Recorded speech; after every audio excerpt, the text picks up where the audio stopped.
সম্মানিত ভিউয়ার্স, আসসালামু আলাইকুম। এবার ষষ্ঠ গণবিজ্ঞপ্তিতে শূন্য পদের তালিকা প্রকাশ করলো এনটিআরসিএ। যেভাবে আপনারা শূন্য পদের তালিকা দেখবেন, প্রথমেই আপনারা ক্রোম ব্রাউজারে চলে যাবেন।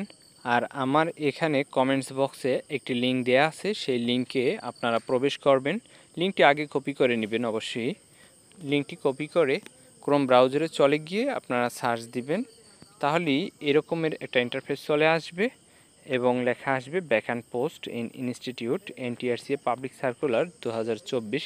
যদিও এখানে তারিখটা মার্চ মাসের দেওয়া আছে 2024 সালের, আসলে সফটওয়্যার আপডেট হয়েছে খুব রিসেন্ট। এখানেই আপনারা সার্চ দিলে ষষ্ঠ গণবিজ্ঞপ্তির যে শূন্য পদগুলো রয়েছে সব এখানে দেখতে পাবেন। তো সে অনুযায়ী আপনারা প্রথমে এখানে ক্লিক করে ইনস্টিটিউটস অফ ডিস্ট্রিক্ট এটাকে সিলেকশন করবেন। তারপরে চুজ ডিভিশন, অর্থাৎ আপনি যে ডিস্ট্রিক্টের সেই ডিস্ট্রিক্ট আপনি সিলেকশন করবেন। আমি এখানে ঢাকা সিলেক্ট করলাম।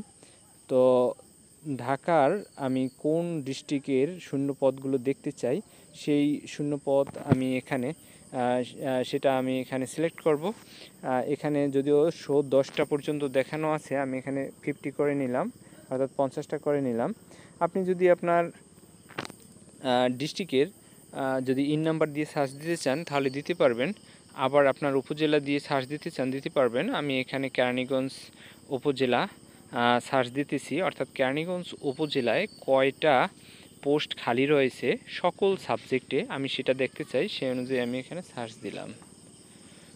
যাই হোক, এখানে দেখেন আমার সার্চ দেওয়ার পরপরই এগুলো চলে এসেছে।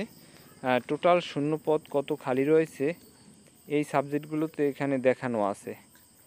এইভাবে সাবজেক্টগুলো আপনি দেখতে পারেন, অর্থাৎ এখানে সকল সাবজেক্টগুলো দেখানো হয়েছে।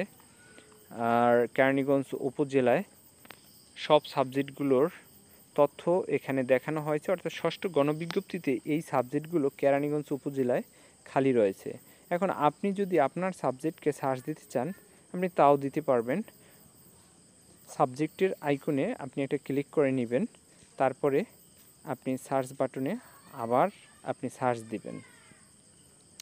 তারপরে ধরুন আপনি এখানে দেখা গেছে ভ্যাকান্ট পোস্ট, পোস্ট টাইপ, ধরেন আপনি ইংরেজি সাবজেক্টের আপনি ইংরেজি সাবজেক্ট সার্চ দিবেন। আর এজন্য আপনার সাবজেক্টের উপরে ক্লিক করে সার্চে গিয়ে ইংলিশ লিখে নেবেন। তারপরে ক্লিক করলেই আপনার ইংরেজিতে কেরানীগঞ্জ উপজেলায় কোন কোন স্কুলে শূন্যপদ রয়েছে আপনি কিন্তু এখানে দেখতে পারতেছেন।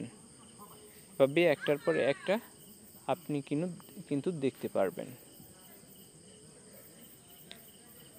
তাহলে সংক্ষেপে বুঝতে পারতেছেন আপনারা কিভাবে শূন্যপদের চাহিদা সার্চ করে খুঁজে বের করা হয়। সম্মানিত ভিউয়ার্স, আপনারা যারা 18তম নিবন্ধনে উত্তীর্ণ হবেন, ভাইবার পরপরই আপনাদের রেজাল্ট দিয়ে দিবে এবং জুন জুলাইতে সম্ভবত গণবিজ্ঞপ্তি হয়ে যাবে, অথবা জুন জুলাইয়ের পরে সর্বোচ্চ আগস্ট মাসে গণবিজ্ঞপ্তি হবে। আর জুনের মধ্যে আপনাদের যদি ভাইবার রেজাল্ট দিয়ে দেয় তাহলে আপনারা অবশ্যই গণবিজ্ঞপ্তিতে অ্যাপ্লাই করার জন্য প্রস্তুতি নেবেন। আপনারা জানেন যে এনটিআরসি এর মাধ্যমে গণবিজ্ঞপ্তিতে আবেদন করা হয় শূন্যপদের বিপরীতে। আপনারা যারা উত্তীর্ণ হবেন একমাত্র তারাই এই শূন্য পদগুলোতে আপনার সাবজেক্ট অনুযায়ী আবেদন করতে পারবেন। একজনে কমপক্ষে 40টা আবেদন করতে পারবেন। তার মধ্যে আপনার মার্ক অনুযায়ী সিলেকশন হবে, যে কোনো একটা স্কুল সিলেকশন করে দিবে এনটিআরসিএ। তো আপনার আগে তো অবশ্যই জানতে হবে আপনার উপজেলায় আপনার সাবজেক্টে আসলে কতগুলো পোস্ট খালি আছে, এটা আপনার জেনে নিতে হবে। আপনার উপজেলা কিংবা আপনার জেলায় অথবা আপনার বিভাগে কতগুলো পোস্ট খালি রয়েছে আপনার সাবজেক্টে, এটা আপনি জেনে নেবেন। প্রয়োজনে আপনার যেসব প্রতিষ্ঠানগুলো আপনার খুব নিকটবর্তী অথবা ভালো মানের প্রতিষ্ঠান, সেসব প্রতিষ্ঠানগুলোর ইন নাম্বার অথবা নামগুলো আপনি লিখে রাখতে পারেন। এভাবে প্রত্যেকটা অঞ্চলকে সার্চ দিয়ে আপনার সাবজেক্ট সিলেকশন করে সেভাবে লিখে নিতে পারেন। আমি যেমন আমার প্রতিষ্ঠানে এবছর 2টা শূন্যপদ খালি দেখানো হয়েছে। আমি আমার প্রতিষ্ঠানকে সিলেক্ট করলাম, অর্থাৎ বিভাগ, জেলা উপজেলা এবং আমার সাবজেক্ট স্কুল সিলেকশন করলাম। তারপরে এখানে দেখিয়ে দিলাম আমার প্রতিষ্ঠানে এবছর আসলে 2টা সাবজেক্টে শূন্যপদ দেখানো হয়েছে। একটা হচ্ছে ফিজিক্স অর কেমিস্ট্রি সাবজেক্ট এবং আর্টস অ্যান্ড কালচারের ক্রাফটসের সাবজেক্টটা এখানে দেখানো হয়েছে। তারা এই রিকুইজিশনের সময় এই শূন্য পদগুলো দেখিয়ে দিয়েছিল। আর এটা কিন্তু আমি এখন দেখতে পারতেছি ওয়েবসাইটে ঢুকে, অর্থাৎ সফটওয়্যার আপডেট করার পরে এভাবেই দেখতে পাচ্ছি। কিছুদিন পরে আপনাদের যখন রেজাল্ট দিবে, আপনারা কিন্তু ন্যাশনাল মেরিট লিস্টে কম্বাইন্ড মেরিট লিস্ট লেখা আর একটা যুক্ত হবে ওয়েবসাইটে। সেখানে ঢুকে আপনারা কিন্তু আপনার মেরিট পজিশনটা দেখতে পারবেন।